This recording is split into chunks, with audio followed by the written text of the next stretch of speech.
ఏపీలో ఎన్నికల వాతావరణం వచ్చేసింది. అతి త్వరలోనే పంచాయతీ ఎన్నికల షెడ్యూల్ వస్తుందని సంకేతాలు వెలువడడంతో గ్రామాల్లో సందడి నెలకొంది. శ్రీకాకుళం జిల్లాలో మేజర్ పంచాయతీలో మందస ఒకటి. మరి ఈ మేజర్ పంచాయతీలో ఉన్న సమస్యలేంటి? వీటి పరిష్కారానికి ప్రజాప్రతినిధులు ఎలాంటి చొరవ చూపిస్తున్నారు? పంచాయతీ సమస్యలపై స్థానిక నేతలు ఏమంటున్నారో వారి మాటలోనే ఇప్పుడు చూద్దాం. కూటమి ప్రభుత్వం ఏదైతే దృఢ సంకల్పంతో అభివృద్ధి పనులు చేస్తుందో అందులో భాగంగా వైకే టీవీ ఈరోజు పంచాయతీలపై ప్రత్యేక కార్యక్రమం రూపొందిస్తుంది. అందులో భాగంగా మందస మేజర్ పంచాయతీలో మనం ఉన్నాము. ఇక్కడ బీజేపీ సీనియర్ నేత కానీ ఇక్కడ అడ్వకేట్ కృష్ణమోహన్ గారు మనతో పాటు ఉన్నారు. ఈ మేజర్ పంచాయతీ మీద ఆయనకి ఎంతో అవగాహన ఉంది. ఒకసారి ఆయనతో మాట్లాడి పంచాయతీల అభివృద్ధి ధ్యేయంగా కూటమి ప్రభుత్వం అనేక చర్యలు తీసుకుంటుంది. ఒకప్పుడు సర్పంచ్ అంటే గత ప్రభుత్వంలో సర్పంచ్ అనగానే ఒక నామూషిగా ఫీల్ అయ్యే సందర్భాలు మనం చూసాం. ఇప్పుడు కూటమి ప్రభుత్వం వచ్చిన తర్వాత ఉప ముఖ్యమంత్రి పవన్ కళ్యాణ్ చర్యల ద్వారా కానీ వీటన్నిటితో కూడా కానీ సర్పంచులకు ఒక గౌరవం వచ్చిందని చెప్పుకోవచ్చు. అలాగే ఇప్పుడు మనం చూస్తుంటే వైకే టీవీ ఆధ్వర్యంలో నిర్వహించే ఏదైతే పంచాయతీల అభివృద్ధి కార్యక్రమంలో భాగంగా ఇప్పుడు మనం ప్రస్తుతం మందస మేజర్ పంచాయతీలో ఉన్నాము. ఇక్కడ డొంకూరు తిరుపతి అని ఎక్స్ సర్పంచ్ గారితో మనం ఒకసారి మాట్లాడి ఈ పంచాయతీ ఎలా ఉంది, డెవలప్మెంట్ ఎలా ఉంది అని ఆయన మాటల్లోనే తెలుసుకుందాం.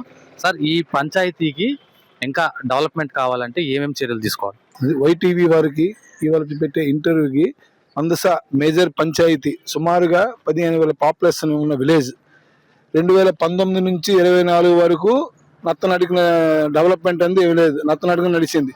దానికి డెవలప్మెంట్ చేయడానికి వైసీపీ జగన్మోహన్ రెడ్డి గారు ఎటువంటి గ్రాంట్స్ కూడా మందస పంచాయతీకి ఇచ్చే పరిస్థితి లేదు. కాబట్టి అభివృద్ధి మొత్తం ఆగిపోయింది. 2024లో గౌతు శ్రీశా గారు 40,000 మెజార్టీతో గెలిచి ఈరోజు మందస టౌన్కి పూర్తి స్థాయిలో రోడ్లు కానీ డౌన్లు కానీ అన్ని విధాలుగా చాలా డెవలప్మెంట్ చేశారు. సుమారుగా ప్రస్తుతానికి ఇప్పటికీ సంవత్సరాల్లో 1.5 లక్షలు ఈ రోడ్లకి డెవలప్మెంట్కి మందస టౌన్కి ఇవ్వడం జరిగింది. ప్రస్తుతం ఇప్పుడు కూడా కొన్ని రోడ్లు శాంక్షన్ అయ్యాయి. మరెన్నో అభివృద్ధి పనులకి మళ్ళీ ఇంకా ఎంత డబ్బు కావాలో ఆమె చెప్పారు.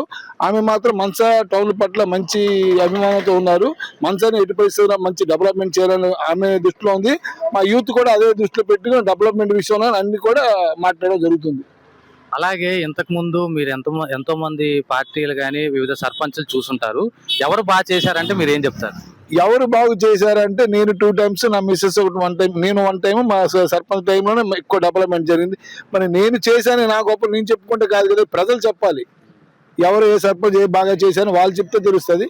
నాది నేనే బాగున్నా బాగులేకపోయినా బాగుందని చెప్తాను. అంటే మీ టైంలో జరిగిన అభివృద్ధి అంటే మీరు ఏం చెప్తారు?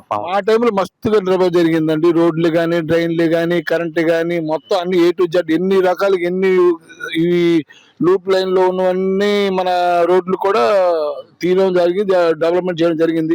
ఇంకా చాలా చాలా చేయడానికి ఉంది. ఈ నెక్స్ట్ ఎలక్షన్స్ కానీ మా కంట్రోల్కి వస్తే, మా పార్టీ కంట్రోల్కి వస్తే ఈ మందస టౌన్కి పూర్తి డెవలప్మెంట్ చేయడానికి మా శ్రీసమ్మ అండదానికి చేయడానికి మేము ముందుకు వెళ్తామండి. అంటే ఇంకా సమస్యలు ఏవైనా 1-2 ఉన్నాయంటే ఏమని చెప్పుకోవచ్చు? సమస్యలు అంటే ప్రస్తుతానికి మందస టౌన్ లో కొన్ని డ్రైన్లు కొన్ని రోడ్లు మాత్రం ఉందండి. ఆ సమస్యని ఈ 5 సంవత్సరాలు సర్పంచ్ పీరియడ్ లో మా తెలుగుదేశం పీరియడ్ లో పూర్తి చేసేస్తామండి. మందస టౌన్కి ఎటువంటి ఇది కూడా ఉండదు. అంటే ఈ రోస్టర్ విధానంలో ఈసారి ఎవరికి అంటే జనరల్ వస్తుందో ఎస్సీకి వస్తుందో మనకు తెలియదు కదా, దాన్ని బట్టి ఎలా ఉండొచ్చు, పోటీ ఎలా ఉండొచ్చు? విధానం అంటే గతంలో 2001 నుంచి ఈ రోజు వరకు ఎస్సీ అయిపోయింది, ఎస్టీ అయిపోయింది, ఓసీ మహిళ అయిపోయింది, బీసీ అయిపోయింది, బీసీ జనరల్ అయిపోయిందండి. ఇప్పుడు ప్రస్తుతానికి 99% బీసీ మహిళ రావడానికి మంచి అవకాశం ఉందండి. బీసీ మహిళ అంటే 2000 నుండి ఈ రోజు వరకు బీసీ మహిళ రాలేదండి. ఓసీ వచ్చింది, జనరల్ వచ్చింది, బీసీ జనరల్ వచ్చింది, ఎస్టీ వచ్చింది, ఎస్టీ వచ్చింది. బీసీ మహిళ రావడానికి అవకాశాలు ఉన్నాయండి. ప్రధానంగా ఎమ్మెల్యే గౌతు శ్రీశా గారు అధికారంలోకి వచ్చారు అంటే ఆవిడ ఫస్ట్ టైం ఎమ్మెల్యే. ఎలా ఈ పంచాయతీకి మేజర్ పంచాయతీ కాబట్టి ఎలా ఆవిడ సహకారం ఎలా ఉంది? ఆవిడ సహకారం ఉంటే భయంలో శివాజీ గారు ఎమ్మెల్యేగా చేశారు, మంత్రిగా చేశారు. ఆమె దృష్టి కూడా మందస టౌన్ లో ఏవేవి చేయాలో ఆమె కూడా లిస్ట్ పూర్తిగా రాసుకున్నాం అనమాట.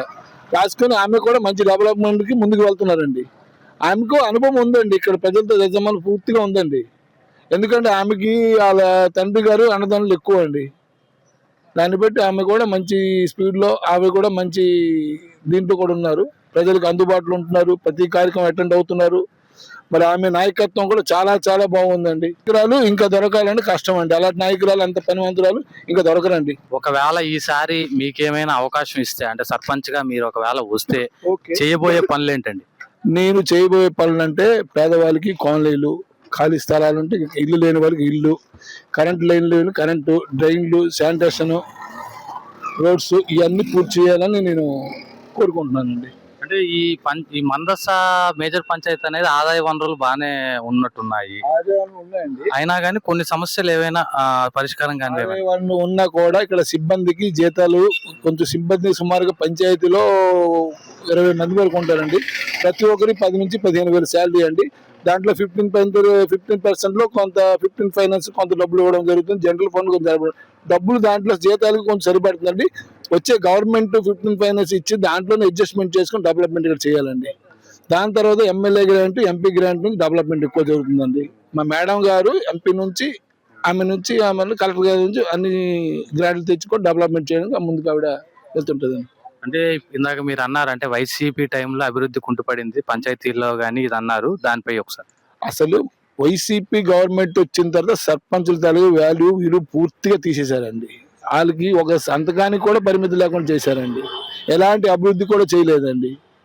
సర్పంచ్ అనేది గౌరవం లేకుండా పూర్తిగా పోయిందండి. ఇప్పుడు కూటమి ప్రభుత్వం వచ్చిన తర్వాత ప్రతి ఒక్కరికి మంచి గౌరవం దక్కిందండి. ఈ వైసీపీ సర్పంచులకు కూడా ఈరోజు గౌరవం దక్కింది.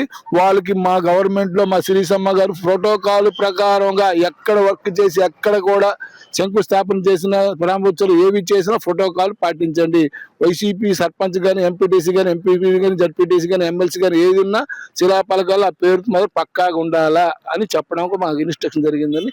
మేము కూడా అదే విధంగా గౌరవంగా ఆమె చెప్పే పద్ధతులు మేము నడుచుకుంటున్నామండి. తిరుపతిరావు గారు చెప్పారు, పంచాయతీల అభివృద్ధి గత వైసీపీ టైంలో ఏదైతే కుంటుపడిందో ఇప్పుడు ఎమ్మెల్యే గౌతు శిరీష గారి సహకారంతో ఈ పంచాయతీ మరింత అభివృద్ధి చెందుతుందని, ఆయన ఒకవేళ సర్పంచ్ గా కానీ ఒకవేళ అవకాశం ఇస్తే ఇక్కడ ఉన్న డ్రైనేజీ సమస్యలు కానీ, రోడ్డు సమస్యలు కానీ ఖచ్చితంగా, అంటే వీధి దీపాలు కానీ ఇటువంటి సమస్యలన్నీ ఖచ్చితంగా నెరవేరుస్తానని ఆయన చెప్తున్నారు. కెమెరామెన్ ప్రసన్నతో రిపోర్టర్ పృథ్వీరాజ్, వైకే.